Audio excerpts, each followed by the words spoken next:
Waktu itu bingung juga, tukang ojek bisa dapat penghasilan 8 sampai 20 juta. Akhirnya bertanya-tanya. Iya, janji dari Gojek dulu kan gitu.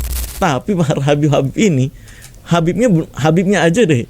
Ini belum pasti bener kan? Jualan berkah, jualan kuburan. Iya, air yang dinyatakan berkah yang katanya bisa mengobati dan semacamnya. Sebenarnya kan pikirannya sendiri yang membuat itu jadi obat. Karena wanita tetap, kelemahan wanita itu di pendengaran. Wow, berdiri dia. Nah kayak gitu. Tuh. Ini kalau pesulap mainin bilangnya, wah ini matrik bohongan dan semacam. Giliran berkostum agama bilang, ya ini memang saya sudah ada kodamnya gitu. King Jun Podcast. Oke, Marcel Radival sudah ada di studio. Terima kasih sudah datang. Siap. Alhamdulillah. Iya, gimana tadi perjalanan? Aman semua? Perjalanan agak sedikit macet. Oke. Macet lumayan. Oke, jadi pertama-tama gue pengen tanya ke lo dulu. Dulu sebelum menjadi pesulap merah yang di branding saat ini, pernah jadi tukang ngojek ya? Bukan hanya tukang ojek. Pekerjaan pertama saya tukang gorengan. Tukang gorengan. Iya, tukang gorengan. Dulu sosis goreng kayak gitu. Makanya dulu sempat dapat julukan sama warga-warga sekitar tuh Abang Sosis. Abang Sosis. Iya dulu. Awal-awal pekerjaan. Jadi memang jadi tulang punggung keluarga sejak umur 16 tahun. Karena orang tua saya tuh bangkrut pada saat itu, rental mobil bangkrut, hutang nggak bisa minjem ke bank lagi karena udah maksimal, nggak terbayar juga. Akhirnya jual rumah untuk bayar hutang. Akhirnya pindah ke kontrakan kecil dulu tuh. Nah dari situlah umur 16 tahun udah mulai mikirin gimana caranya bayar listrik, kontrakan dan lain-lain. Iya. Gitu. Nah langsung setelah itu ngojek gitu? Enggak. Belum. Jadi tukang gorengan dulu. Setelah itu dapat 500.000 per bulan, nggak bisa nih kayaknya gitu. Semakin hari semakin butuh banyak kebutuhan kan. Untuk bayar kontrakan berikutnya semakin dekat, nggak mungkin nih, nggak bisa. Akhirnya kontak ke saudara, ada lowongan pekerjaan nggak kayak gitu. Yeah. Akhirnya nyari pekerjaan kesana kesini, dapatlah pekerjaan di Senayan City dulu. Jadi kayak children attendant, itu kayak jagain anak-anak gitu di tempat permainan. Nah dari situ dapat gaji 1,8 juta, meningkat tuh dari 500.000 ke 1,8 juta. Nah jadi Senayan City tuh dulu tuh sebelum Senayan City buka jam 8 pagi, saya udah di Senayan City. Saya pulang tuh ketika Senayan City tutup. Wow. Jadi memang kalau sekarang kalau misalnya mau gaya-gayaan gitu kan, weh dulu lu main di mana? Senayan City. Padahal kerja. Dari Senayan City belum buka sampai Senayan City tutup, saya ada di sana gitu. Nah, dulu gaji 1,8 juta, akhirnya setelah beberapa bulan saya ditawarin jadi agen asuransi. Yeah. Akhirnya dari agen asuransi itu belajar gimana caranya percaya diri. Penghasilan mah nggak ada. Dulu kan bagi hasil agen, kan. Ya? Agen asuransi itu kan bagi hasil kan. Yeah. Kalau misalkan berhasil closing. Nah, dulu 6 bulan itu berusaha jadi agen asuransi, enggak closing. Jadi di situ, tapi setiap hari Sabtu kan ada pembelajaran kayak seminarnya gitu. Nah, pas seminarnya itu dapat pengetahuan banyak tuh tentang percaya diri, tentang keyakinan, tentang perbedaan otak pria, otak wanita dan semacamnya. Nah, dari agen asuransi itu, wah ini semakin deket nih sama bayar kontrakan kan. Gak mungkin nih, tabungan udah mulai habis lagi. Sedangkan di situ nggak ada gaji ya? Nggak ada gaji makanya. Closing belum? Iya, tapi pada saat agen asuransi itu dapat duit dari mana kan, mungkin banyak yang nanya-nanya gitu. Itu semua pekerjaan saya kerjain lagi. Jadi balik lagi ke tukang gorengan lagi, terus juga nganterin paspor dulu sempet. Jadi kayak ada travel, nganterin paspor ke pelanggan-pelanggannya. Per paspor dulu dibayar 50.000 gitu. Nah, makin kesini makin butuh biaya banyak lagi. Saya doa lagi, tapi dari apa yang saya tawar-tawarin ini asuransi, akhirnya salah satu ada yang kenal saya pesulap, dia butuh guru sulap di perusahaannya. Nah dari situlah saya mulai kerja jadi kayak ngajarin sulap ke anak-anak di Blok M, di Pasaraya Blok M pada saat itu. Nah di situ udah mulai 7 bulan kurang lebih saya kerja tuh, 6 sampai 7 bulan. Saya kerja di Pasaraya Blok M ngajarin sulap ke anak-anak, sulap sains tapi. Apa tuh yang diajarin? Yang diajarin itu sulap-sulap kayak sederhana, kayak tali dimasukin ke dalam sedotan, dipotong, nanti sedotannya putus, talinya enggak. Gitu. Hal-hal kecil banget. Kayak sains, kayak misalkan air yang dibalik, bawahnya kertas dilepas enggak tumpah gitu. Jadi hal-hal sederhana kayak gitu. Itu 7 bulan kurang lebih perusahaannya bangkrut pada saat itu. Perusahaan bangkrut, akhirnya saya doa lagi, ya Allah ini gimana nih cariin pekerjaan, kalau bisa ada pekerjaan yang nggak menyita waktu, yang waktunya saya bisa atur sendiri, penghasilan cukup. Muncullah waktu itu heboh Gojek. Oh iya. 2015 tuh. Iya benar-benar. Heboh Gojek. Gimana nih cara daftarnya? Kan waktu itu bingung juga, tukang ojek bisa dapat penghasilan 8 sampai 20 juta. Akhirnya bertanya-tanya. Iya, janji dari Gojek dulu kan gitu. Penghasilan 8 sampai 20 juta. Iklannya begitu ya? Iya. Mana mungkin tukang ojek 8 sampai 20 juta penghasilan. Akhirnya nyobalah daftar sendiri, nggak diterima-terima. Akhirnya ada saudara yang udah mulai mau kayak panggilan interview. Akhirnya dia ngasih ke saya tuh kesempatannya. Nih buat nolongin jadi Gojek gitu. Akhirnya saya interview, diterima, dapat handphone pertama yang paling bagus saya itu dari Gojek itu. Wow. Karena selama ini nggak punya handphone. Langsung dapat penghasilan lumayan di situ. Di situ penghasilan 8 sampai 12. Wow. Saya dapat. Jadi Dari memang Gojek. dari Gojek dulu pas 2015 kalau teman-teman masih ingat ya, itu kan kemana aja 10.000 ya. Bayar 10.000 boleh kemana aja. Nah dari situlah saya mikir, nih 10.000 kok si Gojeknya bisa dapat 8 juta. Pas jadi Gojek ternyata ada subsidi tambahan dari kantor. Jadi kayak misalkan dari Pamulang, dari Unpam, Universitas Pamulang ke Senayan City. Jauh banget. Jauh. Nah itu orang kan bayar 10.000. Kan nggak mungkin dia bayar 10.000 kan si orangnya. Lebihin 30.000. Nah dari kantor ada subsidi senilai 98.000. Bakar duit dulu ya Bakar kantornya. duit. Iya betul, Gojek dulu bakar duitnya gila-gilaan. Kita nggak dipotong sama sekali. Driver tuh setiap kali ngambil orderan bukan malah dipotong, tapi ditambahin gede banget. Belum lagi bonus per 5 kali order. Per 5 kali order bonusnya dulu tuh 50.000. Jadi 50.000 apa 100.000 gitu. Jadi ngambil 5 dapat bonus 50.000. Ngambil 5 dapat 50.000. Jadi banyak banget, sehari tuh 400.000, 500.000 kalau lagi rajin tuh. Nah dari situlah pertama kali saya punya uang yang cukup banyak untuk bayar kontrakan yang lebih gede lagi dari yang sebelumnya gitu. Nah dulu sempat mikir, kayaknya emang pekerjaan saya terakhir ojek online deh. Karena cuannya lumayan. Iya, kayaknya ini udah bersyukur banget lah. Bisa ngehidupin orang tua, bisa bayar kontrakan, bisa bayar listrik dengan tenang, walaupun kerja dari pagi ke pagi. Iya. Bisa sekuat itu. Iya, berangkat kerja dari pagi ke pagi. Habis subuh biasanya pulang lagi jam 1, jam setengah 2 gitu. Nyampe rumah lagi. Karena memang saya terbiasa tinggal di rumah yang 100 meter persegi tadinya. Yang 100 meter persegi? Iya. Ya nggak terlalu besar, tapi biasanya 100 meter persegi seperti itu. Terus pindah ke rumah yang 50 meter persegi. Jadi kontrakan itu tuh yang pas rumah dijual kan pindah ke kontrakan. Jadi nggak nyaman, Pak. Di kontrakan. Akhirnya gimana caranya pas ojek online ada hal yang bisa membuat saya tuh istirahatnya di luar jadinya. Jadi dulu tuh biasa tuh pas jadi ojek online saya biasa istirahat di pinggiran jalan, minta kardus ke warung-warung. Terus buat nunggu orderan. Segitunya? Iya, dulu kan sambil ngopi gitu kan, sambil tiduran di pinggiran, pakai kardus. Udah kayak gitu. Jadi kalau nggak istirahat di pinggir jalan, istirahatnya di masjid ke masjid. Jadi pas itu biasa zuhur, ya. Iya pas zuhur, sholat, habis sholat istirahat gitu.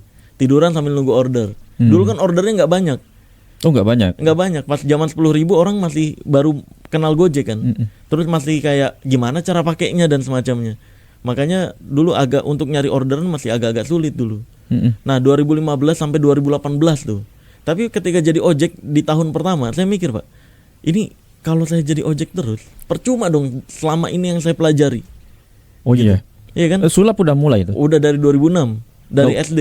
Saya belajar dari TV-TV, dari komunitas-komunitas sulap. Dan bahkan mungkin banyak yang berpikiran, lu kalau hidup di keluarga yang miskin atau pas-pasan kayak gitu, kok bisa pengetahuan lu sebanyak ini gitu? Dari mana? Gitu. Kok bisa tahu tentang otak manusia, bisa hipnotis, dapat gelar hipnotis, itu dari mana? Nih, saya kasih tahu. Saya dapat gelar hipnotis, saya tahu banyak pengetahuan tentang dunia bisnis, tentang dunia usaha, tentang dunia entertain, tentang dunia otak manusia dan semacamnya. Itu saya ikut seminar, workshop. Dan mungkin akan berpikiran, workshop itu kan harganya 2 juta, 3 juta per tiket dulu tuh di zaman-zaman Facebook. Iya betul. dan saya nggak punya uang. Saya minta ke orang tua saya, malah dibilang ngapain ikut-ikut kayak gitu. Udah kerja sekolah yang bener, kerja nanti dapat gaji bulanan. Orang baru tua nikah. nggak percaya ya kalau Enggak. sulap itu bisa kasihin uang ya. Enggak. Nah akhirnya saya pakai modal 1M Mbak, tahu nggak? Suatu M. Mulut. Oh boleh. Iya. Saya pakai modal 1M mulut. Gimana caranya? Kok bisa? Nah gimana? Itu ajaib tuh. Pas saya sempat ikut salah satu seminar, saya beli buku dulu. Dapat salah satu seminar bukunya Bong Chandra. Oh iya tahu. Nah, Bong Chandra ini Bong Chandra. ngajarin tentang modal 1M mulut ini. Nah, saya kepikiran modal 1M mulut. Oh iya, mulut lah ini masih bisa dipakai nih. Saya mau ikut seminar ini, gimana caranya? Akhirnya di situ kan setiap seminar ada kontak admin. Nah, itu saya telepon kontak adminnya. Pakai telepon rumah. Dulu ada telepon rumah tuh di rumah yang sebelumnya. Di rumah yang belum dijual. Itu saya bilang, saya mau mendaftarkan diri jadi kru gratisan, nggak dibayar nggak apa-apa. Saya lagi berusaha belajar untuk di dunia IO nih, gitu bilangnya. Boleh nggak? Ada sebagian yang nolak, sebagian lagi yang nerima. Nah, Tanpa dibayar gitu. tanpa dibayar. Zaman-zaman masih sekolah, di saat teman-teman sekolah saya masih bisa main futsal, saya nggak punya duit buat patungan futsal. Teman-teman saya bisa nongkrong di kafe, saya nggak punya uang untuk nongkrong di kafe. Ngisi kekosongannya adalah ikut seminar kayak gitu. Modal 1M mulut. Jadi ketika saya datang, ngekruin, bantuin ngasihin air, terus ngebantuin rapi-rapihin dan semacamnya. Nah, terus duduk di kursi paling belakang, ya kan? Kalau disuruh-suruh siap berdiri. Nah, dulu tuh pas jadi seminar-seminar kayak gitu, ketika udah beres semua, orang-orang pada dengerin, saya juga nguping. Wah gratis. Iya, gratis. Oh, ini seminar isinya 3 juta nih. Oh, ini seminar yang harganya 5 juta per tiket. Jadi nguping. Dan dulu, sumpah, pas jadi kru kayak gitu, saya duduk di kursi paling belakang, saya ngelihat nih. Ya Allah, ini enak ya. Kalau orang bisa duduk di depan yang VVIP itu tuh. Duduk di depannya. Enak, nggak disuruh-suruh, bisa fokus, bisa deket sama pembicaranya, bahkan sebelahan sama pembicaranya. Karena itu biasanya pembicaranya duduk itu di kursi yang depan juga tuh, di VVIP itu tuh. Enak ya, bisa sebelahan, bisa foto-foto tuh enak. Kalau boleh mah, kalau boleh diizinin, saya pengen deh, ya Allah, duduk di depan kayak gitu. Dan makanya sekarang setiap kali saya jadi pembicara, kayak kemarin di Jepang, Amazing Muharram, di Sentul dengan 10.000 penonton dan semacamnya. Saya jadi pembicaranya. Ketika saya naik ke atas panggung, sempat sepersekian detik saya biasanya berhenti, saya ngelihat kursi paling belakang, yang keinget adalah ya Allah, Memori yang dulu itu ingat ya. Dan yang ada di pikiran saya adalah ya Allah, ini kayaknya kedepanan. Maksudnya duduk di depannya bukan jadi pembicara. Bener, emang saya duduk di depan tapi di panggung. Sesuai doa saya yang dulu. Bener ya. Tapi di depan, di panggung, bukan di kursi VVIP. Padahal dulu pengennya di VVIP itu. Tapi sekarang ditakdirinnya tetap di panggung duduknya. Bener di kursi VVIP, tapi setelah jadi pembicara. Iya, bukan peserta gitu. Nah, dari situlah saya mikir, oh berarti doa tuh harus detail. Kalau kita mau duduk di VVIP, jangan, ya Allah kalau boleh pengen duduk di depan, jangan gitu. Kalau emang VVIP, tapi luar biasa. Allah punya rencana lebih kan, untuk men-share apa yang harus di-share gitu. Nah, dari situlah saya modal 1M itu mulut, akhirnya tahu banyak pengetahuan dan wawasan. Itu yang saya share. Akhirnya pada saat ojek online tadi, saya mikir ini semua yang saya pelajarin percuma dong dulu gitu. Saat saya taruh YouTube gitu. Apa tuh? Ya itu tentang trik-trik sulap kecil. Daripada saya bikin lupa, channel YouTube berarti. Iya, daripada saya lupa, saya taruh YouTube aja. Di channel YouTube, bikin channel YouTube. Biar saya nggak lupa sama apa yang saya tahu. Nggak kepikiran AdSense gitu? Nggak ada. Orang saya udah menikmati jadi ojek online. Iya benar. 1 tahun pertama itu, jadi sebelum 6 bulan saya Gojek, saya bikin tuh fokus di YouTube. Taruh seminggu sekali. Seminggu sekali, nggak mikirin AdSense, nggak mikirin subscriber, followers dan lain-lain. Setahun saya nge-YouTube, dan tahun kedua di ojek online itu YouTube menghasilkan 1.300.000 per bulan. Wow. Jadi ada 2 tuh double. Wah, itu bangga banget Pak, luar biasa. Pertama kali dapat gaji dari Amerika dulu kan. Wow, Amerika dolar ya. Iya, dolar. Dulu beneran. Jadi beneran ini bentuk cash. Iya kan, kalau gaji pertama itu kan pakai Western Union dulu yang cash gitu. Iya benar. Ditransfer. Nah, gaji dari Amerika nih, semangat, 1.300.000 padahal. Tapi bangga ya. Iya, dulu $100, masih 13.000 dulu.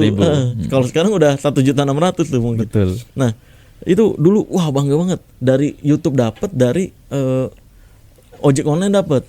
Double income ya. Iya, double income. Jadi YouTube seminggu sekali, ojek tiap hari kan. Jadi dulu ojek online tuh setiap hari Kamis saya libur syuting, Jumat upload, habis upload saya berangkat ngojek lagi. Makanya dulu video-video pertama saya tuh belang tuh tangan. Sininya. Ya karena pakai sarung tangan motor, ya. sarung tangan motor yang setengah itu. Iya benar. Karena kalau yang full kan nggak bisa mencet handphone. Oh iya. Gitu, makanya harus pakai sarung tangan yang setengah. Dulu tuh tangan saya belang. Gitu. Nah, dari situlah tahun kedua saya mulai fokus YouTube juga seminggu sekali. Tahun ketiga ojek online 2018 itu subsidinya anjlok, Pak. Yang tadinya kan 10.000 kemana aja. Udah bakar duitnya udah. Udah selesai. Bakar duitnya udah selesai, kita mah dipotong jadinya setiap kali dapat orderan dipotong, terus juga ada targetnya tuh makin tinggi. Yang biasanya 5 dapat bonus, ini 20. Wow. 20 orderan baru dapat bonus. 2 poin malah diganti bukan orderan, 20 poin. Baru dapat bonus. Bonusnya 100.000 doang. Wah, gila ini makin berat nih. Saya doa lagi, ya Allah. Ini kalau boleh mah ada pekerjaan lain, ini kayaknya udah berat banget. Dari pagi ke pagi yang tadinya dapat 8 sampai 12 juta di tahun pertama dan kedua, tahun ketiga 5 juta aja berat, Pak.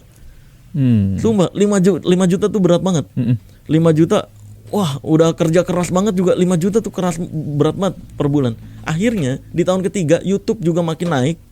Nggak tahu kenapa channel saya masih kecil pada saat itu. Iya. Walaupun ada beberapa video yang naik ya, kayak dulu video penggandaan uang saya praktekin.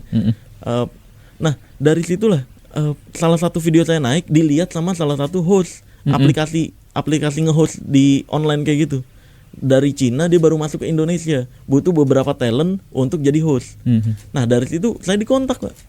Saya dikontak, mau nggak jadi host di tahun 2018. Di apa tuh? TV? Enggak, di aplikasi handphone. Aplikasi handphone kayak gitu. Namanya dulu apa ya? Yome Live gitu kalau nggak salah. Namanya. Yang live streaming gitu ya? Iya, live streaming, betul, live streaming. Nah, dari situ ditawarin 22 kali nge-host sebulan, itu digaji 5 juta per bulan. Wah, 3. Jadi double 3 tuh, Pak. Ojek online iya di 2 bulan pertama. Ojek online iya, nge-host iya, terus juga YouTube iya. Triple jadinya. Amazing ya. Triple penghasilan. Nah, dari situ saya mulai sebulan nih nge-host nih. Wah, seru, penghasilan 3, tapi capeknya luar biasa, Pak. Tapi jualan apa di situ? Apa? Di nge-host itu? Enggak, cuma meladeni pertanyaan-pertanyaan, terus diminta untuk main sulap setiap kali nge-hostnya. Main sulap yang berbeda tiap harinya, sebulan 22 kali. Jadi aplikasi itu ingin memperlihatkan citra yang baik, bahwa di sini bukan cuma cewek-cewek yang joget-joget, iya, benar. tapi juga ada talent-talent.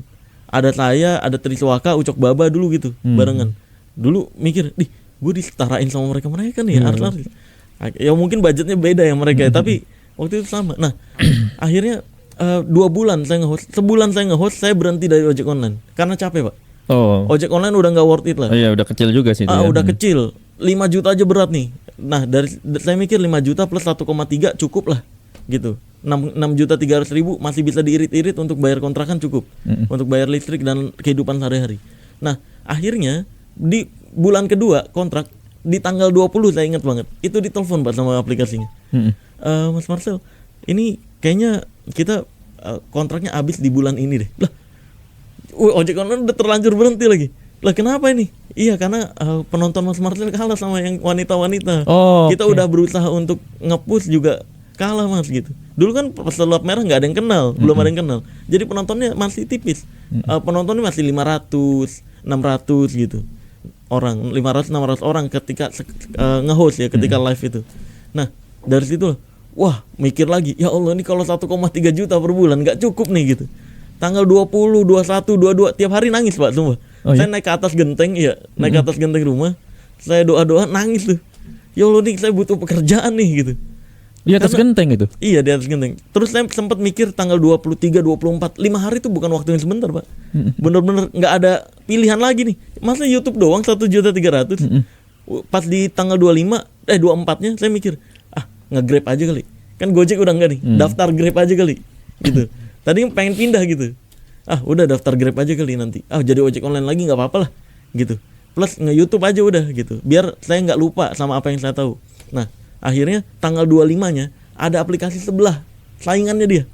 Saingan utamanya dia. Dia datang untuk menyaingi aplikasi yang satu ini. Gitu. Nelfon, "Sel, saya lihat di aplikasi sebelah kamu live 22 kali ya sebulan." "Iya betul, Pak."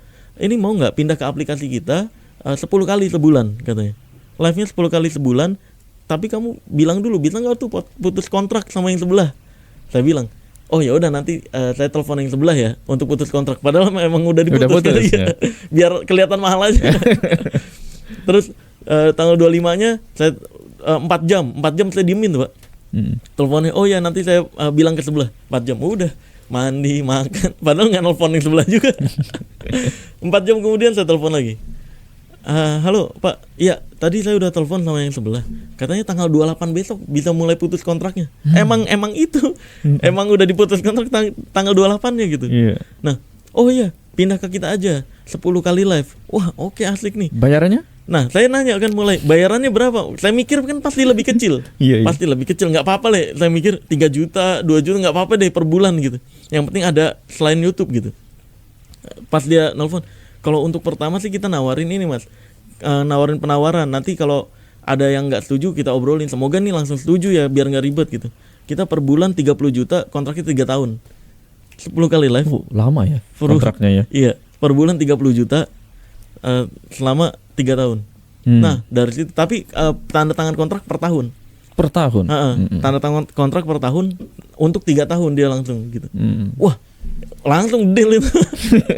Karena jauh banget kan sama yang pertama. Dia nggak nanya tuh yang pertama tuh berapa, dia nggak nanya. 10 kali live, sedangkan yang di sebelumnya 22 kali live. Nah dari situlah itu pindah semua Pak ternyata. Semua yang saya ketemu di aplikasi sebelumnya itu pindah semua ke aplikasi ini. Oh berarti udah mau tumbang kali itu. Iya. Beres ya. Udah kayaknya iya kayak gitu. Pindah semua ke aplikasi ini nih. Kayaknya dikontak-kontakin semua tuh dari yang sebelumnya. Tawarannya pasti lebih gede kayaknya. Nggak tahu deh. Pindah semua. Ada kelas-kelasnya Pak. Ternyata saya dari kelas C ke kelas A naik tuh 3 tahun dari kelas C ke kelas A karena subscriber kan naik. Jadi dihitung kelasnya itu berdasarkan subscriber. Gitu. Ada bonus karena kalau di kelas yang A tuh ada bonusnya lagi di atas yang di luar yang 30 juta per bulan itu. Iya. Nah, akhirnya jadi host, disitulah saya punya duit 100 juta pertama. Oh ya? Dari host itu? Dari host itu. Sebulan 30 juta, 3 bulan aja udah 90 juta. Benar. Iya. Nah, jadi dari YouTube ditambah YouTube tiba-tiba ada yang viral lagi, ada yang naik. Dulu kan undangan-undangan TV juga masih ya yang standar-standar lah gitu. Karena dulu belum berkostum kayak gini juga kan. Masih standar, masih kemeja gitu. Di undang-undang TV juga megang 100 juta pertama, orang tua langsung tahu tuh. Megang 100 juta pertama, orang tua bilang, "Dek, mendingan buat KPR aja." Oh ya? Iya, bilang gitu. Buat KPR aja karena kalau KPR, kalau nggak KPR, kita nggak mungkin punya rumah katanya. Daripada ngontrak terus, kita bayarin kontrakan orang, bayarin rumah orang. Mending beli gitu. Mendingan beli, terlihat masuk akal. Tapi saya bilang, saya nggak mau riba. Oh ya? Iya, saya nggak mau riba. Karena orang tua saya bangkrut gara-gara riba, gara-gara minjem ke bank. Oh iya benar. Minjem ke bank, bunga dan semacamnya. Saya bilang ke orang tua saya, nggak mau riba saya. Karena kalau misalkan riba, lihat sendiri tuh bapak tuh, bangkrut kan endingnya. Walaupun dulunya kelihatannya banyak duit, tapi endingnya kan dibuat nol. Karena Allah janjinya gitu, siapapun pelaku riba, Allah dan Rasulnya akan memerangi. Gitu. Nah akhirnya saya mikir lah, dari situ nolak untuk KPR. Tiap minggu Pak itu orang tua, Dek KPR gitu. Jadi nawarin untuk beli rumah cepet gitu. Padahal memang nggak harus cepet-cepet. Saya bilang ke orang tua saya, kalau Allah mentakdirkan saya untuk punya rumah, nanti Allah punya segala cara untuk bisa punya rumah. Tapi kalau Allah mentakdirkan untuk nggak punya rumah, kita KPR pun cicilannya nggak kebayar, akhirnya bisa hilang juga ya. Iya, ditarik juga, ujung-ujungnya nggak punya rumah juga. Nah, saya bilang gitu ke orang tua saya. Akhirnya saya durhaka terhadap orang tua tuh. Saya nggak mengikuti aturan orang tua. Dia bagus itu durhaka yang bagus, makanya durhaka terkadang nggak apa-apa. Kalau kamu nggak mendengarkan hal-hal yang memang Allah haramkan gitu. Nah, saya tolak 5 bulan kurang lebih deh. 5 bulan setelah saya nolak tiap minggu tuh, beneran saya inget. Nolak. Video saya ada yang viral Pak satu dulu. Video apa itu? Yang bahas anti tonjok kalau nggak salah.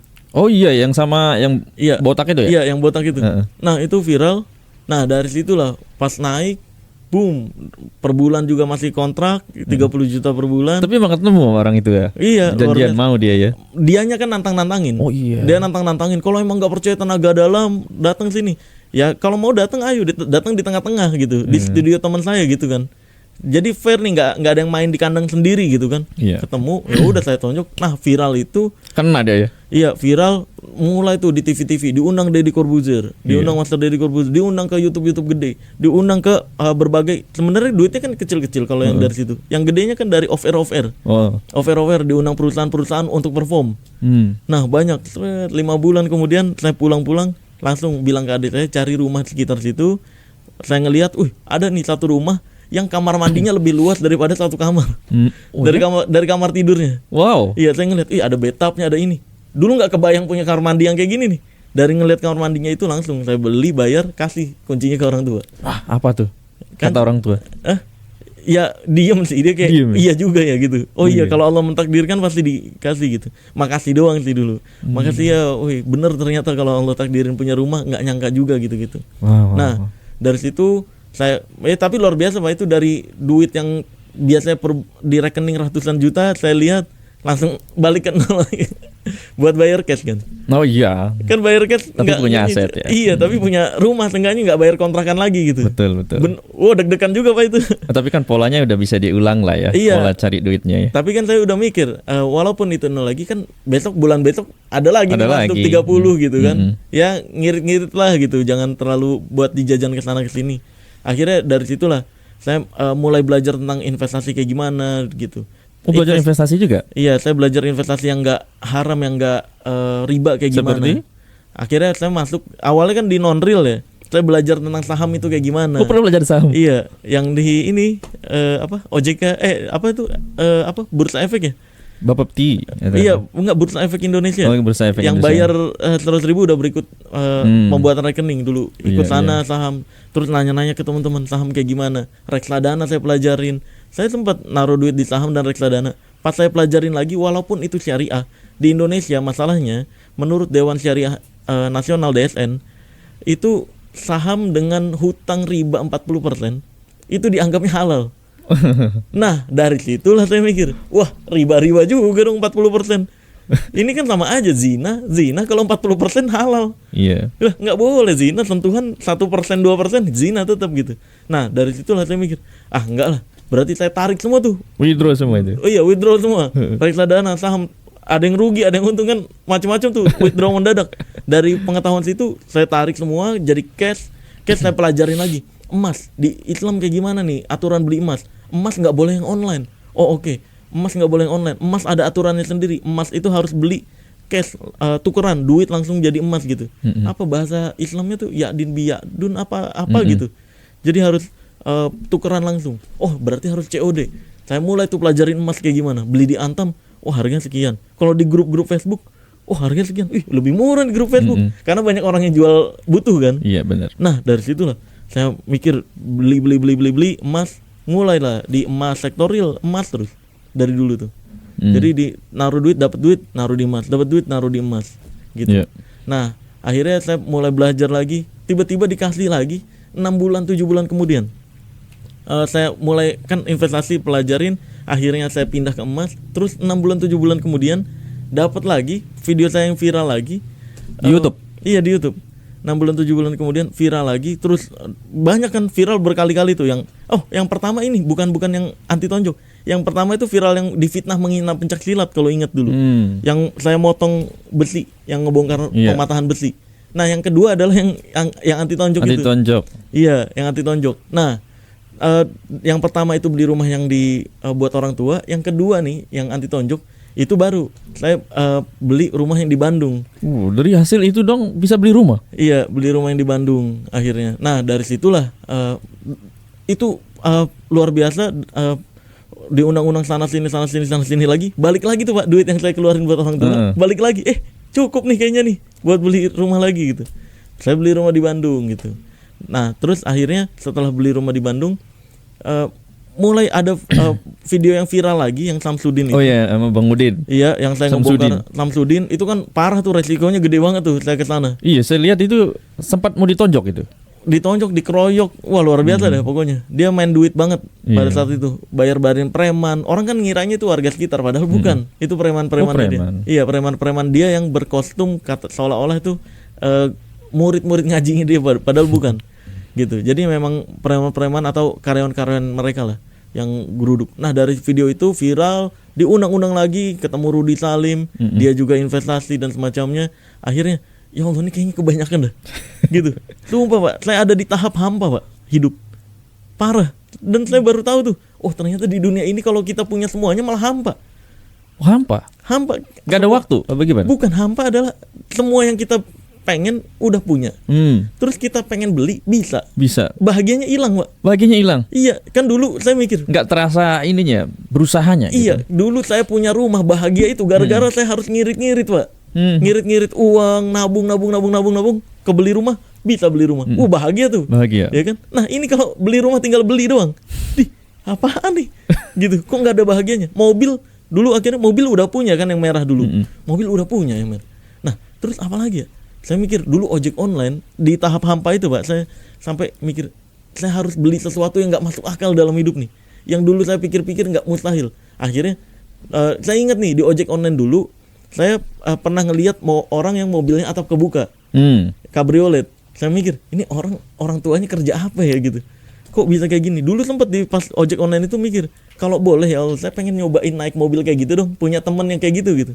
Nah awalnya naik punya teman Rudy Salim kan. Oh iya. Nah dari Rudy Salim ini dicobain naik Lamborghini. Wow, atapnya kan saya buka tuh, nyobain. Deg-degan Pak, ngeri lecet dikit. Aduh bahaya nih. Walaupun pada saat itu menurut saya banyak, tapi menurut Rudy Salim mungkin duit saya tipis banget, itu dikit banget ya. Karena harga Lamborghini pada saat itu masih 14 miliar tuh yang dikasih ke saya tuh, dicobain. Nah cobain, oh iya, saya keinget dulu ojek online saya pernah mikir atap kebuka kayak gini nih. Nah dari pas di tahap hampa itu saya ngeliat-liat nih Pak di OLX, Facebook, iklan-iklan mobil. Ada salah satu mobil kabriolet yang dulu saya lihat mirip sama yang dulu saya lihat pas jadi ojek online. Cuma ada 4 di Indonesia warna putih. Saya beli udah. Langsung beli? Iya. Kayak hampa nih. Ngapain lagi hidup ya? Atapnya gitu. Kebuka? Iya bisa dibuka gitu otomatis kan. Pulang saya ajak keliling orang tua. Wah bahagia lagi tuh baru. Karena orang tua dulu boro-boro Pak mikir bisa naik mobil yang atap kebuka. Bisa naik mobil aja dulu, mobil yang nggak ngutang gitu. Itu mustahil. Dulu kan mobil nyicil bapak saya tuh. Akhirnya nggak sanggup nyicil, diambil gitu-gitu deh pokoknya. Nah dari situ saya bahagia lagi tuh, dari hampa, bahagia lagi nih gitu kan. Saya ajak saudara-saudara saya, sekeluarga besar saya dari atas ke bawah, nggak pernah ada yang nyangka bisa naik mobil gitu kan. Saya ajak muter-muter tetangga-tetangga, bahagia. Pokoknya saking hampanya hidup aja. Iya. Ya udah muter-muter, akhirnya ini ngapain lagi ya? 2 minggu 3 minggu hampa lagi Pak. Ternyata biasa aja, dibuka atap juga. Walaupun banyak yang sholawat ya, ketika kita naik kan jadi sumber perhatian warga-warga di jalan tuh. Banyak yang sholawatin kan, sholawatin dulu kan, suka banyak orang kayak gitu. Nah 2 minggu 3 minggu hampa lagi nih. Ya, pengen cari lagi kebahagiaan gitu. Iya, nyari kebahagiaan apa lagi ya? Terus saya pelajarin, ingat salah satu teori Maslow dulu.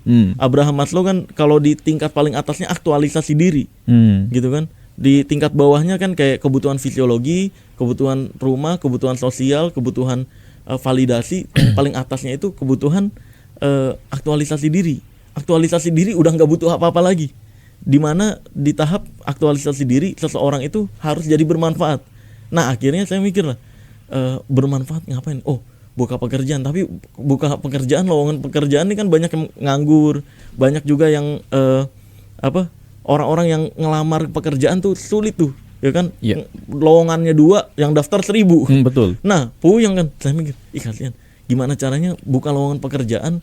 Ya, kalau masalah hasil untung atau enggak belakangan deh. Yang penting uang saya nih bermanfaat dulu deh.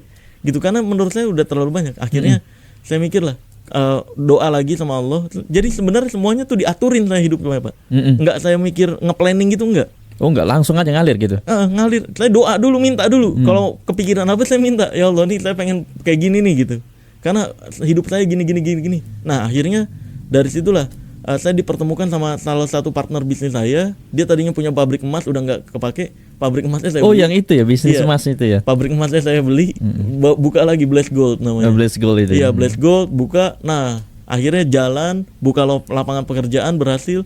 Terus ada teman saya juga nawarin waktu itu apotek. Saya ngelihat, penghasilan apotek gede-gede juga nih ya. Ya udah dah, saya buka juga apotek di Bintaro gitu. Jadi memang tahap aktualisasi diri itu ya jadi bermanfaat aja untuk orang lain, karena ketika kita udah punya semuanya hampa hidup jadinya. Iya. Gitu. Nah, dari situlah perjalanan dari tukang gorengan jadi artis, jadi usaha ya kayak sampai ke sekarang ini. Yang saya pelajari memang Marcel ini nggak pernah berhenti, jadi gerak terus ya. Apa yang mau dibikin gitu, doa langsung gerak gitu. Iya, doa dapat ide gerak. Doa dapat ide gerak. Orang gitu. kan nanti dulu gitu kan. Iya. Wow. Saya tipikal kayak gitu. Kalau dibilang mungkin orang bakal kalau ngelihat aslinya saya, Pak. Orang ngelihat saya tuh pasif, Pak. Ngelihat saya hidupnya kok pasif. Tapi ketika kita cerita begini, enggak kok aktif gitu. Iya, aktif banget. Iya. Nah, pasifnya saya adalah ketika ada masalah misalkan, atau ada hal yang menurut saya ini harus diselesaikan nih solusinya. Saya nggak tahu solusinya gimana.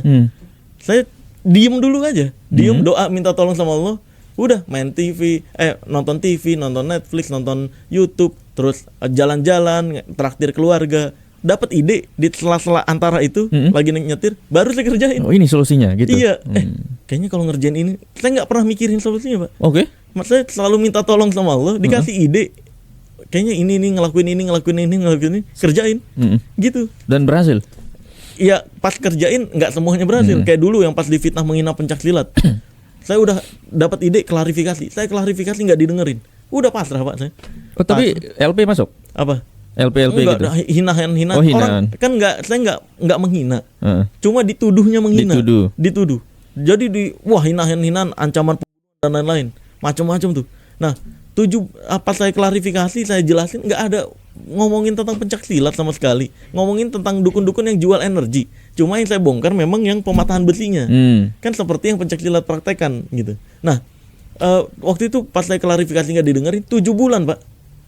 Makanya orang kalau ngelihat hidup saya aslinya yang hidup bareng saya kayak istri saya, ngelihat hidupnya pasif kelihatannya, karena kayak 7 bulan gitu. Saya biarin 7 bulan, tiba-tiba si yang fitnah saya ini melakukan kesalahan, dia nantang MMA, akhirnya MMA nyerang balik, ketahuan semua videonya palsu. Oh. Nah, dari situ saya bikin video lagi, baru didengerin suara saya. Naiklah tuh. Naik abis gitu. Itu ya rumah yang buat orang tua itu. Iya, dari undangan-undangan off air, akhirnya ya udah. Belilah tuh rumah. Beli rumah yang Pondok Petir itu, iya. Oke. Nah, jadi memang kalau saya doanya dari dulu cuma pengen, harapan pas saya jadi tukang gorengan, doa yang sering saya ucapin, pengen bisa makan tanpa utang. Jadi pengen makan tapi nggak punya utang gitu. Iya. Itu doang, Pak. Indah sekali hidup kayak gitu ya. Iya. Saya nggak berharap pakaian branded atau gimana, atau pergi kemana, ke luar negeri mana, enggak ada cita-cita itu, nggak kepikiran. Orang dari umur 16 tahun saya harus mikirin listrik, kontrakan dan lain-lain. Nggak kepikiran untuk jalan-jalan kemana. Saya cuma pengen bisa makan tanpa utang, udah. Tapi semuanya itu didapatkan ya, walaupun nggak di planning segala macam ya. Total, hidup saya nggak ada yang saya planning. Makanya banyak yang bilang, pesulap merah pinter ya, dari tukang gorengan bisa punya ide, kerja keras gini-gini. Enggak, saya minta tolong sama Allah, minta doa ya. Doa doang, dikasih ide saya kerjain. Langsung kerjain gitu. Kebanyakan orang mungkin doa dikasih ide, gengsi, Pak. Ya kan, kayak misalkan dulu kalau saya gengsi jadi tukang gorengan juga nggak mungkin ada pesulap merah sekarang. Betul. Gitu, semuanya saling terkait. Semuanya nggak ada yang saya rencanakan. Makanya saya belakangan ini doa, ya Allah, saya masih sama seperti hamba yang dulu. Jangan biarkan hamba mengatur hidup hamba sendiri, walaupun 1 menit. Atur lagi hidup hamba mau dibawa kemana, gitu. Jadi totalitas saya hidup sesuai apa yang Allah tentukan aja, ngalir aja. Iya. Gitu. Nggak pernah memplanning apapun. Wow, menarik sekali. Wow, menarik sekali. Iya. Oke, gua mau tanya soal dunia gus-gusan sama dunia perhabiban itu, yang jualan-jualan air doa gitu. Tapi memang saya lihat ada yang memang jualan asli air, tapi tidak di branding tentang doa-doa gitu. Gimana itu? Jualan asli air kayak gimana maksudnya? Ada yang memang bikin air, ya, tapi memang itu asli dengan merek tertentu. Ada juga yang memang jualan air doa. Wah, ini doa nih bagus nih, jadi penglaris atau apalah, sembuh gitu. Gimana tuh pandangan? Sebenarnya itu kan kalau untuk menjelaskan berkahnya itu kan ustadz yang lebih menjelaskan ya. Cuma dari sudut pandang saya sendiri nih, menurut keyakinan saya nih. Karena saya bukan ustadz. Saya kan belajar agama juga ya, belajar tentang Islam juga. Setahu saya, dari apa yang saya pelajari, yang berkah itu sebenarnya apa yang ada di tubuh Rasul sallallahu alaihi wasallam. Bukan keturunannya, bukan istrinya, bukan orang tuanya bahkan. Jadi apa yang ada di Rasul sallallahu alaihi wasallam zaman dulu, para sahabat-sahabat Rasul sallallahu alaihi wasallam juga ketika Rasul meludah gitu, ludahnya tuh nggak nyampe tanah, Pak. Iya, zaman Rasul sallallahu alaihi wasallam. Tapi itu Rasul. Iya, yang memang hidupnya dijaga, hidupnya tuh terhindar dari dosa-dosa dan semacamnya. Jadi terhindar dari kesalahan. Nah, zaman Rasul sallallahu alaihi wasallam itu memang hidupnya full berkah gitu. Itu diyakini sama umat Islam seperti itu. Tapi para Habib ini, Habibnya aja deh. Ini belum pasti bener kan? Jualan berkah, jualan kuburan. Iya, Habibnya aja belum pasti bener. Gus-gusan ini bahkan banyak yang menyimpang juga. Ya kayak contohnya Gus Samsudin, Gus Idris.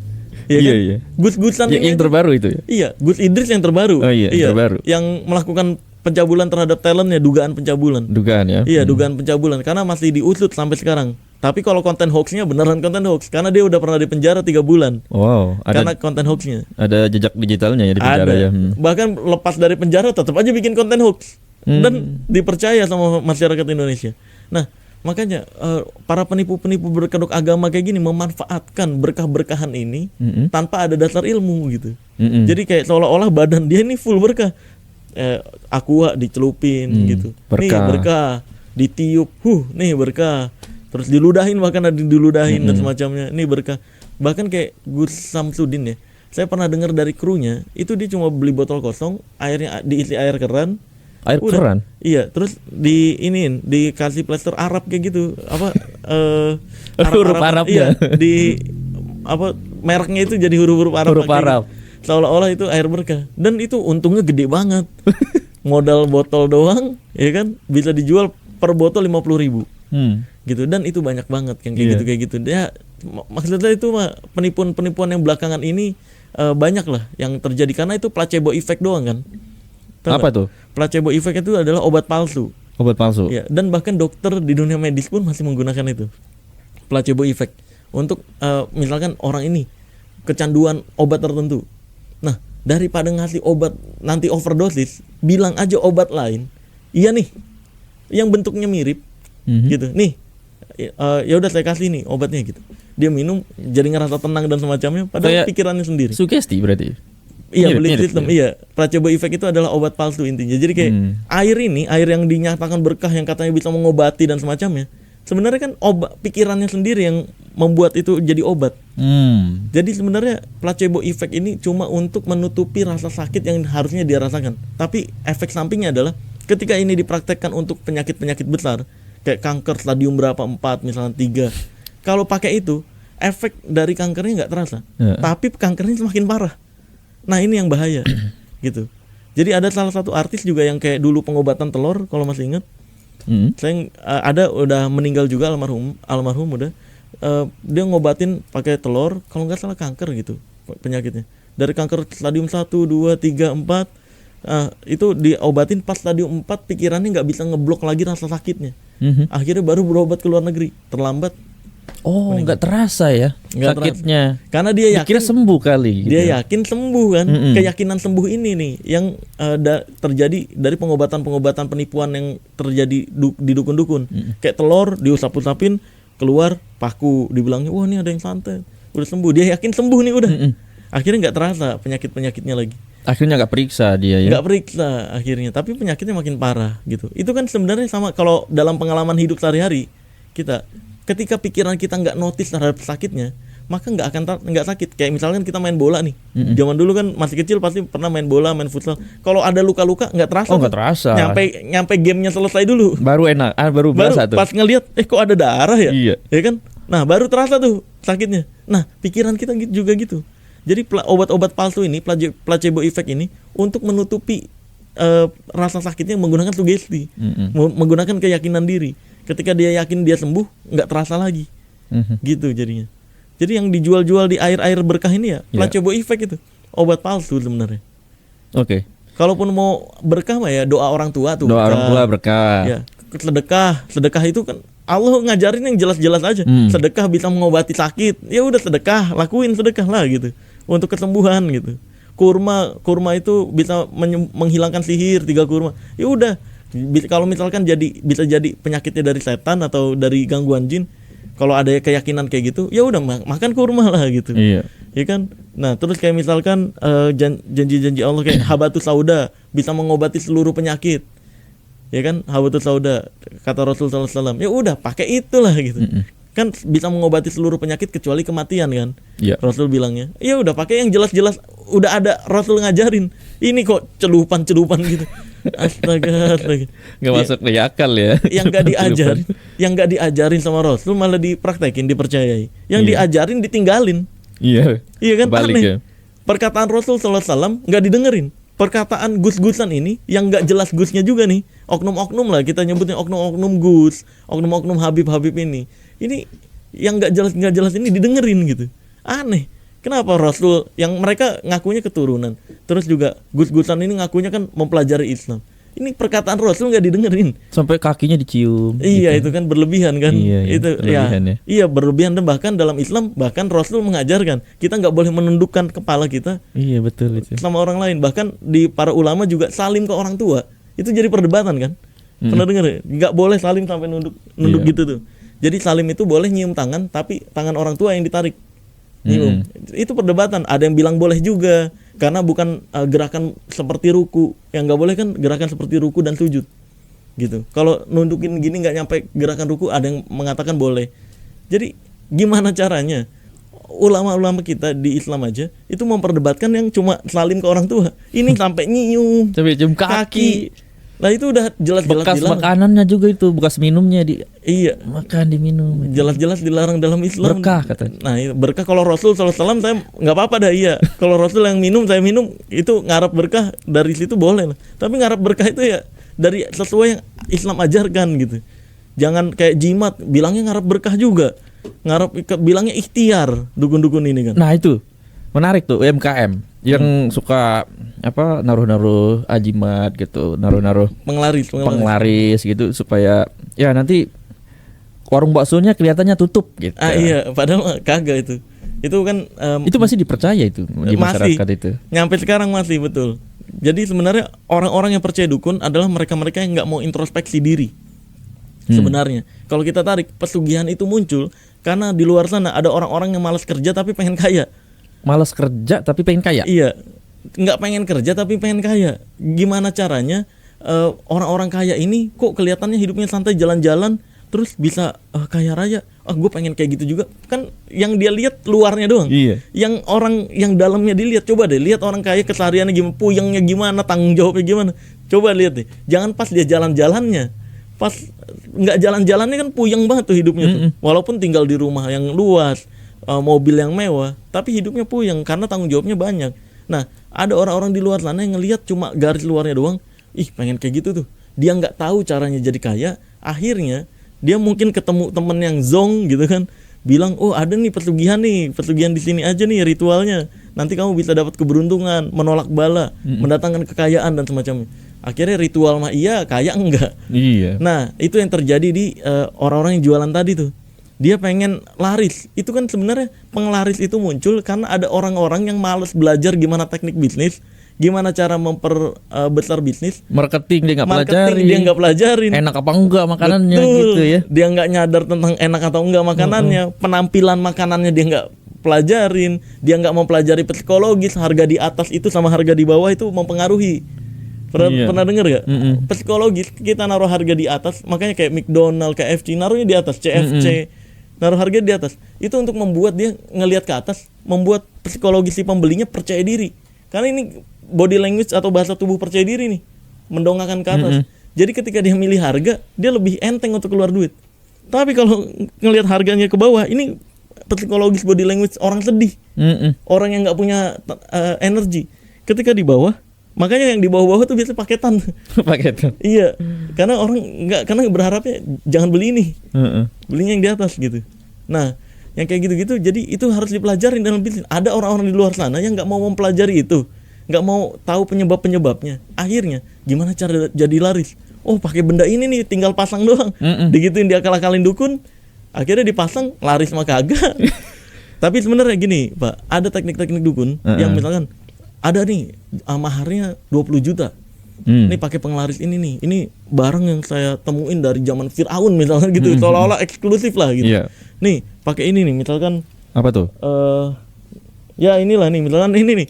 Wih, barang Nih, apa ini? Ini bambu petuk.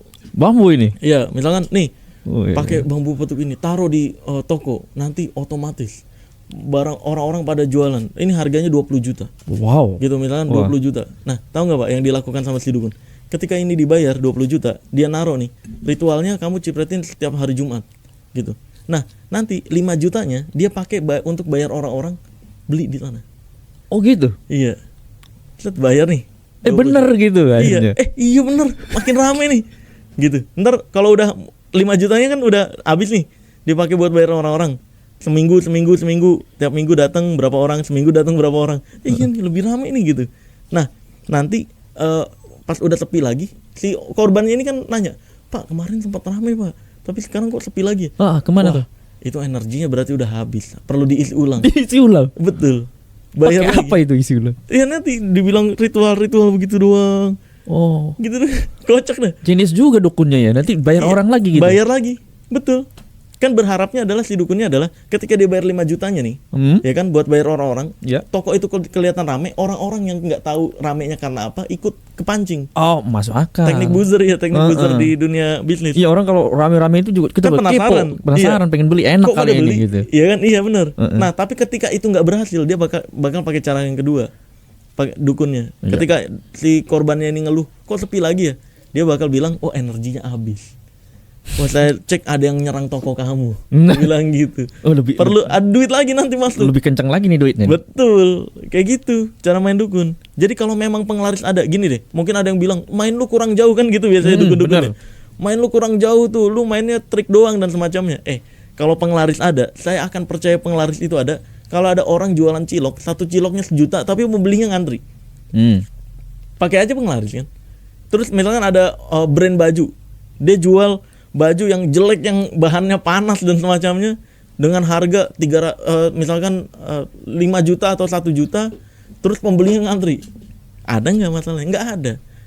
Kalau penglaris itu memang ada, seharusnya ngapain jual makanan enak, ngapain jual baju bagus, ngapain jual dengan bahan yang bagus, jual bahan jelek dengan harga yang fantastis aja. Pakai penglaris. Pakai penglaris, pembeli ngantri, modalnya tipis, untungnya gede kan. Berarti orang-orang yang percaya penglaris memang dia nggak fokus sama produk yang dia punya ya? Iya betul, mereka nggak mau introspeksi diri. Iya. Mereka nggak mau introspeksi diri. Terus kalau misalkan toko sepi, yang katanya di toko ditutup, Nah, kenapa sepi? iya, mereka nggak mau introspeksi diri. Kenapa ya toko? Mungkin kurang ramah. Iya, mungkin Nggak enak. Bukan, mungkin juga nggak mengikuti perkembangan zaman. Bisa jadi. Karena ada kata-kata bijak, dinosaurus itu punah bukan karena dia kurang kuat, bukan karena dia kurang ganas, bukan karena dia lemah. Dinosaurus itu punah karena dia nggak bisa mengikuti perkembangan zaman, gitu. Jadi begitu juga dunia usaha, dunia bisnis. Kayak misalnya buka makanan, buka minuman. Orang-orang sekarang belanjanya udah banyak lewat Gojek, GoFood, Shopee Iya, Food dan TikTok lain-lain. Shop sekarang TikTok ya. Shop dan semacamnya. Ketika nggak mengikuti perkembangan zaman, akan kelindes oleh zaman. Mengharapkan orang datang langsung doang gitu kan. Bener itu. Ya kan, akhirnya sepi terus kalau mengharapkan Iya. orang datang doang. Orang-orang Tanah Abang teriak-teriak, oh ini gara-gara TikTok Shop ini. Iya. Gitu. Karena yang nggak mengikuti perkembangan zaman. Kayak contohnya dulu tukang ojek pangkalan kan mau nggak mau ngikutin perkembangan zaman, harus ikut ojek online. Iya, awalnya nggak terima, berantem tuh. Wah, awalnya berantem Pak. Kita pas saya jadi ojek online tuh ngumpet-ngumpet Pak dulu, nggak boleh pakai kostum. Iya. Kalau pakai kostum ditimpukin, kostum Gojek gitu. Nah, kayak gitu. Jadi berusaha menolak perkembangan zaman akan membuat kamu terlindas oleh zaman itu sendiri. Gitu. Nah, jadi orang-orang yang tokonya tutup ini sebenarnya ketika kita dapat masalah hidup, orang yang tidak bijak itu akan berusaha mencari kambing hitam atas masalah yang terjadi dalam hidupnya, apapun itu. Kayak misalkan rumah tangganya berantem terus. Iya. Dia bukannya introspeksi diri kenapa berantem, bukannya mau pelajari perbedaan otak pria dan otak wanita untuk saling mengerti kayak gimana. Dia malah ke dukun. Dia malah ke dukun bilangnya, wah ini saya ngelihat hidup kamu ada yang ganggu nih, ada yang ngirimin, bilang gitu kan. Nah akhirnya nyari kambing hitam kan. Wah berarti kan ada yang nggak suka sama saya. Tuh kan Pak, berarti ada yang nggak suka. Nih pakai ini nih misalkan, Apa pakai ada tuh yang paku, misalkan ya kayak jenglot atau keris ini nih simpen di rumah untuk menolak bala, untuk menolak santetnya dan semacamnya. Oh, kayak gitu. cara kerjanya gimana? Dijelasin juga tuh. Apa? Ya Kerisnya? enggak, bilangnya cuma biasanya dukun cerita doang. Oh, cerita. Jual cerita. Jual narasi. Iya, jual narasi. Misalnya ini keris ini dulu pernah digunakan ini. Dulu ini bilangnya pernah diambil orang terus balik lagi. Pernah dengar cerita gitu. Diambil orang balik lagi, bilang jual cerita doang. Nanti nih simpan ini di pojokan rumah atau di depan rumah pintu masuk. Nah, itu untuk membuat semuanya hilang nanti. Tolak balak lah. Iya, tolak bala. Padahal mah ya yang kayak gitu-gitu ya berantem, cari akar masalah berantemnya karena apa? Iya benar. Terus komunikasinya mungkin kurang lancar. Turunkan ego. Terus mengerti otak wanita itu complicated. Betul. Kalau dikerasin langsung Iya. Makanya dalam Islam diajarin kalau istri marah, diem aja udah. Iya benar. Jangan dilawan, diem. Bener itu. Ini Iya. pelajaran ini buat yang belum kawin ini. Udah diem aja. Kayak misalkan, makanya bahkan dalam Islam sampai dibolehkan berbohong ketika istri masak. Yang bohong yang diperbolehkan salah satunya adalah ketika istri masak nggak enak, kita harus berbohong. Saya nggak bisa bohong. Iya. Kalau nggak enak, gak enak. Jawabnya harus dua tuh. Kalau istri masak jawabnya ada dua. Enak atau enak banget. Saya ditanya mulu, gimana rasanya? Enak dong. Iya. Ya kalau saya bilang gak enak nanti kamu marah. Gitu. Iya betul. Terus dan pertanyaan istri harus selalu dijawab. Mungkin pria-pria juga bingung kan, kenapa istri nanya kamu sayang aku nggak tiap hari? Itu ditanya mulu. Iya kan? Iya. Kita mau berapa tahun rumah tangga kamu? Iya, kenapa tuh? Pasti akan ditanya karena wanita tetap, kelemahan wanita itu di pendengaran. Oh, pendengaran. Wanita itu butuh dipuaskan dari sisi pendengarannya. Dipuji cantik, dipuji aku sayang kamu, aku cinta kamu, itu harus tetap terucap selama bertahun-tahun. Karena wanita kepuasannya di pendengaran, pria kepuasannya di penglihatan. Makanya dalam Islam wanita-wanita ketika di rumah itu diajarkannya untuk berdandan, pakai pakaian yang minim, biar untuk menghibur suami. Karena kelemahan suami adalah di matanya. Matanya harus terpenuhi dengan hal-hal yang seksi dari si istrinya, biar dia bisa jaga pandangan di luar rumah gitu. Nah, makanya itu yang perlu dibedakan kan. Kan kalau misalkan kita nganggap otak pria dan otak wanita sama, prianya dandan di rumah, kan nggak ngefek ke wanita. Yang wanita butuh kan pujian-pujian.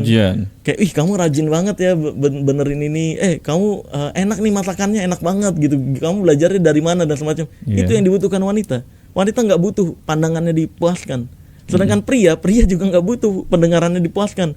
Dipuji misalkan, kamu ganteng banget ya, baru bangun tidur kamu ganteng banget ya. Pria tuh kayak ya iya udah iya gitu. Iya pasti itu. Iya udah biasa. Tapi pria akan merasa, kalau misalkan mau kata-kata, pria itu merasa dihargai ketika disanjung apa yang dia kerjakan kayak gitu. Dia dihargai atas apa yang dia kerjakan. Egonya dipenuhi dari apa yang dia kerjakan gitu. Dan matanya yang harus dipenuhi. Visual, pria itu visual tuh, visual. Jadi matanya itu harus terpenuhi. Makanya pakai pakaian seksi. Makanya pria suka wanita pakai kelinci, ya kan? Istri misalnya disuruh berkostum kelinci, berkostum anak SMA dan semacamnya. Itu pria tuh suka yang kayak gitu. Kalau wanita nggak terlalu suka kayak pria misalnya pakai jas gitu. Sama aja. Karena wanita nggak butuh dipuaskan dari sisi visual, gitu. Maka dari itu yang perlu dipelajari sebenarnya kan. Cuma orang-orang di luar sana nggak mau mempelajari itu. Iya. Akhirnya mikirnya mencari kambing hitam. Iya. Wah, ini pasti ada yang guna-guna rumah tangga gua. Makanya gua berantem terus nih. Iya. Gitu. Padahal mah ya nggak kayak gitu konsep hidup. Konsep hidup ya kita harus sering-sering introspeksi diri terhadap apa yang terjadi. Itu dalam rumah tangga, belum lagi ya dalam bisnis kayak gitu juga. Sepi, bilangnya ditutup orang nih. Ya lu harus nyari tahu, mungkin tempatnya kurang pas. Karena di dunia bisnis yang perlu teman-teman tahu ya, semua bisnis, semua pengusaha bilang teknik bisnis itu ada 4 L. L yang pertama lokasi, L yang kedua lokasi, yang ketiga lokasi, L yang keempat lokasi lagi. Jadi lokasi lagi. Jadi memang lokasi itu sangat penting menentukan. Gitu. Jadi maka dari itu selain lokasi juga teknik marketing kayak gimana. Sekarang Facebook Ads gitu ya, Meta gitu ya. Endorse kayak akun-akun berita dan semacamnya, atau ya macam-macam lah. Ngikutin perkembangan zaman, jangan dikit-dikit dukun. Iya, zaman sekarang masih pasang X banner di depan. Udah nggak laku itu. Iya, udah kagak. Siapa yang mau lihat juga? Siapa yang mau lihat? Orang udah di HP semua. Orang udah malas keluar juga kan. Siapa yang mau baca juga gitu. Nah, maka dari itu harus ngikutin perkembangan zaman, itu yang penting. Dan kuncinya adalah coba introspeksi diri terhadap semua yang terjadi. Jangan mengkambing hitamkan apapun. Jangan mengkambing hitamkan apapun. Iya, yang di luar. Berarti harus pikirin diri sendiri gitu Iya, ya. mikir ini pasti ada kesalahan saya. Pasti juga ada nih. kesalahan kita Iya. nih gitu. Pasti apa yang saya perlu perbaiki gitu. Orang-orang kecenderungan melempar kesalahan. Oh, salah lu gitu. Iya. Oh, ini gara-gara ada ini nih gitu. Iya, itu makanya Faktor X. itu yang saya sebut kaum dungu tuh. Kaum dungu. Iya, kaum dungu. Jadi kalau saya nyebut itu kan orang-orang waras tuh ya. Orang-orang waras tuh introspeksi diri untuk menyelesaikan masalah, bukan malah mencari kambing hitam Betul. gitu. Masuk akal. Iya, jadi kayak misalkan ekonomi agak sulit, agak seret, iya cari tahu masalahnya apa yang ngebuat, apakah kamu boros, apakah kamu nggak bisa menentukan mana kebutuhan, mana keinginan, atau apa nih, atau banyak ngutang, banyak kredit, atau ngambil jalur riba, pinjol dan semacamnya. Itu yang perlu diintrospeksi diri, stop. Gitu kan, sesimpel itu sebenarnya. Jangan malah ekonomi gue seret. Wah, ini pasti nih ada yang guna-guna. Wah, itu kan kambing hitam, nyari kambing hitam. Dia nggak mau bertanggung jawab terhadap kesalahan dia sendiri gitu. Iya. Nah, itu yang banyak terjadi di masyarakat sebenarnya. Akhirnya dia ketipu dukun ketika kepepet masalah. Oke, pertanyaan terakhir. Kenapa kalau pesulap itu sering disalahin sama masyarakat, sedangkan kalau dukun itu padahal yang dipraktikkan itu ilmu sulap juga? Kenapa Iya. lebih dipercaya? Nih, ya itu yang saya mirisin makanya. Kenapa saya bongkar dukun? Pesulap bohong. Iya, nih kayak contohnya mainan nih, sama. Bisa nggak kamera ke bawah? Saya contohin diri nih. Nih, saya diriin ini ya, diriin keris. Apa nih? Mau ada praktek nih? Saya diriin keris. Ini kalau dipraktekin pesulap bilangnya wah bohong itu mah. Iya, bohong trik itu. Trik dan semacamnya. Karena kita kostumnya gini. Iya. Sebenarnya saya sengaja masang nama pesulap merah untuk melihat apakah orang Indonesia ini cukup netral terhadap nama. Pesulap itu kan dianggapnya pembohong. Saya bisa aja nyebutnya spiritual merah. Orang pengetahuan saya di atas dukun-dukun yang ada di Indonesia. Saya bisa menjamin itu. Kayak contohnya nih. Mari kita coba. Gimana ini? Saya berdiri nih. Akan bergerak ini? Enggak. Berdiriin keris. Oh, berdiriin keris. Kalau di dunia spiritual bilangnya ini kerisnya ada kodamnya kalau yang bisa berdiri. Oke, kita lihat. Nih, lihat.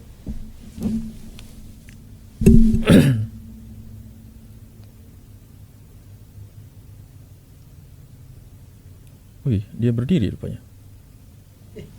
Oh, jatuh dia. Bentar. Harus nyari titik seimbangnya dulu.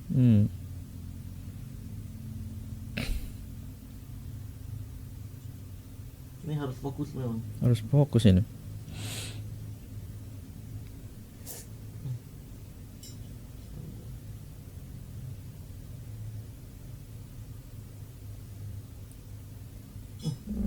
Susah.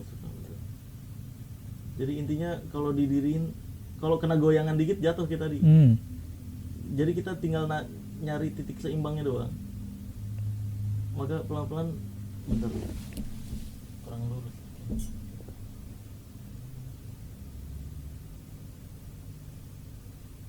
Nah, Wow, berdiri dia. nah kayak gitu. Tuh. Ini kalau pesulap mainin bilangnya, wah ini mah trik bohongan dan semacam. Giliran berkostum agama bilang, ya ini memang saya sudah ada kodamnya gitu. Dan dulu udah ada yang nyuri terus balik lagi ke saya. Bilangnya, nah ini bisa berdiri, ini tanda bahwa kodamnya masih aktif bilang. Padahal kagak, ini keseimbangan doang. Iya. Gitu keseimbangan. Jadi itu sebenarnya mainannya sama. Konsepnya sama, pertunjukannya sama, keajaibannya sama. Tapi kalau pakai kostum pesulap dianggapnya pembohong di Indonesia. Pembohong. Tapi kalau pakai kostum-kostum kiai, ustadz gitu, Dianggapnya benar. religius. Iya, dianggapnya wah Ini kebenaran ini. makrifat. Wih. Marifat. Ini mah ilmu hikmah. Wah, ilmu hikmah. Ini bilangnya ini baru ada kodamnya nih, ini ilmu kebaikan. Ini terpancar kebaikan ini. Aduh, macam-macam lah. Jadi memang itu kemirisan yang membuat saya tuh akhirnya ngebongkar-bongkar ini nih. Ngebongkar-bongkarin dukun. Iya, karena trik yang kita praktekin kalau di dalam dunia sulap dianggapnya udah remeh banget, receh banget. Dipraktekin mereka cuma acting-actingan kostum agama doang, langsung dipercaya sakti asli. Dan parahnya gitu, komentar-komentar, Masya Allah, keajaibannya terasa sampai sini. Masya Allah, ilmu makrifatnya tinggi sekali. Aduh, sumpah dah, baca-bacain. Kadang penasaran Pak saya tuh. orang-orang yang komentar gitu mukanya kayak gimana? Nah iya, itu kan akun-akun nggak ada itu. Iya, kaum dungu nih kayak gimana penampilannya? Bahkan dulu pas saya bongkar Samsudin, saya bongkar Ujang Bustami, bilangnya lunya aja nggak ngerti ilmu hikmah. Iya. Akhirnya untung Ujang Bustami mengakui kontennya bohongan semua. Iya. Terus Samsudin nggak mengakui, akhirnya dipenjara. Penjara sekarang ya. Dibilangin, makanya kalau berurusan sama saya jujur-jujuran aja Iya. udah gitu. Pas saya samperin Ujang Bustami dong, contoh dong, ya kan, Hmm. baik, terus dia jujur, ya memang hiburan doang, Gitu. hiburan doang buat ditonton, bukan untuk dipercaya dan semacamnya. Ya kayak gitu harusnya. Kayak Samsudin saya pikir pas saya samperin mau kayak gitu, malah nurunin pengacara. Ada pengacara ya? Iya, pengacara diturunin sama dia, kadesnya diturunin, macem-macem. Itu terus juga preman-preman diturunin. Nah itu kan orang akan melihat saya pasif tuh di situ. Saya nggak berbuat apapun tuh. Saya pulang lagi pas digerebek kayak gitu, terus saya edukasi tetap ini penipuannya, kronologinya kayak gini, masih pro kontra dan semacamnya. Saya diemin setahun, Mbak. Setahun baru akhirnya. Kok ada kena kasus lain waktu itu? Iya. Yang apa tuh? Enggak, konten hoax. Iya, konten hoax dia itu. Iya, kok Konten apa hoax. istri berhubungan itu ya? Iya, kan dia bikin konten berikutnya. Dia merasa menang dari saya. Iya. Merasa menang dari saya, kontennya tetap naik, sayanya malah ada pro kontra, dianya masih banyak yang ngedoain, walaupun Instagramnya hujatan semua pada saat itu ya, Instagram si Samsudin. Dia ngerasa kayak gitu, lupa diri dia, bikin konten hoax lagi, bikin konten bohongan lagi, bukan pura-pura jadi dukun, pura-pura nyamperin kajian yang seolah-olah boleh tukar istri. Ah itu, waduh kacau. Iya. Itu. Jadi dia bayar orang talent nyewa rumah 200.000 buat konten kayak gitu semalaman. Terus udah bilangnya ada ustadz kiai-kiainya, terus seolah-olah di ajaran itu bisa tukar pasangan, terus dia seolah-olah datengin kayak gitu.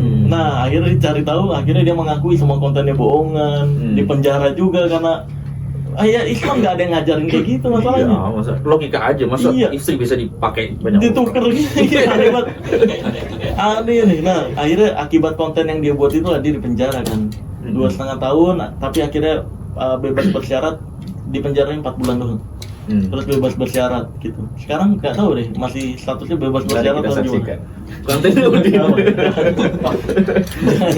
Oke. Jadi ya kayak gitulah. Itu yang membuat saya miris sama masyarakat Indonesia. Bahkan kayak kemarin yang penggandaan uang, udah jelas-jelas nipu, udah jelas-jelas yang Dimas Kanjeng itu. Oh, Dimas Kanjeng Ya itu kan? parah Udah itu. jelas-jelas ngebongkarnya juga keajaibannya. Trik sulap itu. Iya, trik sulap yang dia disimpannya di sini nih, lengan. Jadi uang-uangnya disimpan di lengan, ada yang di kantong, ada juga yang di kursinya dia juga, macam-macam. Cuma main kayak Itu gitu. udah di prepare sejak awal itu. Iya kan, dia sebenarnya di penjara bukan karena kasus penipuannya, Tapi pembunuhan berencana. Iya, dia pembunuhan yang 2 orang yang mau ngebongkar dia, mantan krunya, itu yang dibunuh. Dimas Pakai Kanjeng. apa? Pakai racun. Enggak dibunuh beneran, dibunuh beneran. Ih, kacau banget. Dieksekusi kan pas yang 2 orang ini dia mau tobat, Psikopat ya? Bagaimana? dia karena mengganggu penipuan dia kan. Oh, Penipuannya musik, udah, iya, musik ya? musik. Dia tadinya mantan di situ pengikutnya, keluar terus akhirnya ngebocor-bocorin ke orang. Itu benar penipuan dan semacamnya. Musik dieksekusi sama dia. 2 orang dikubur di dalam padepokannya kan, itu kasusnya yang kemarin. Nah, bayangin itu udah jelas-jelas kayak gitu. Keluar dari penjara ada lagi pengikutnya. Kan aneh banget di Indonesia. Aneh ya? Apa sih kok bisa Gus Idris di penjara karena konten hoaxnya, keluar bikin konten hoax yang sama, dipercaya lagi. Loh, aneh ini gimana cara ngingetinnya orang Indonesia nih? Berarti PR-nya Marcel banyak ini. Masih. Samsudin udah bilang di pas klarifikasi di polisi, iya semua konten saya itu settingan, semua konten saya itu bohong. Keluar dipercaya lagi. Aduh. Ada lagi penontonnya. Kan kayak ini. Jadi emang susah juga ya mengedukasinya ya. Iya udah jelas sejelas itu loh faktanya. Dia keluar bilangnya ya kemarin ujian. Dipercaya lagi loh. Iya. Itu semiris itu Pak yang saya edukasiin. Tapi ya sekali lagi prinsip saya, ketika seseorang udah kita kasih tahu dia nggak mau tobat, itu akan jadi tanggung jawab dia dengan Iya, hidupnya. betul. Mungkin- di hari kehidupan berikutnya. Mungkin setelah ditipu, oh iya. Iya baru. Baru nyadar. Banyak Pak ini gitu. Oh ya. Banyak yang nge-DM ke saya, bang ternyata bener orang tua saya ditipu nih, tolong bang bantu saya biar bisa balik lagi. Kan gua ngingetin dari dulu biar lu nggak ketipu gitu. Sama kayak teman gua tuh, Imam Budi tuh. Judi-judi di Oh, judi.